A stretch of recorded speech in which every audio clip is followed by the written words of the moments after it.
Jatend piny Kenya William Ruto nyiso yie mare ni piny Kenya biro bedo ong'ala mar pinje ma olony mogik mantiere yore dongruok kogik higa 2055 ka owacho ni omor gi okang' ma sirikande osego e higni 3 ma osebede telo. Nowuoyo nyasi mar yango higni 70 nyaka ne chak kanisa ma AIC Ziwani boma ma Nairobi kama osingo e medo twak gi jotelo mamoko mar konyo chwalo piny Kenya mbele e yor dongruok.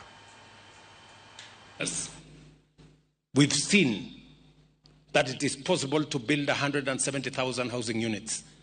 Hapa Nairobi, saa hizi mjengo wa manyumba 93,000. 93,000 housing units are going on in Nairobi alone.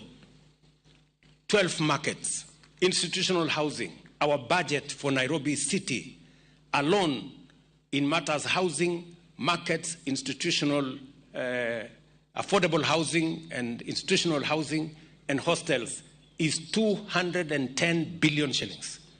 Money that we have not borrowed from anywhere, money that is generated by the people of Kenya.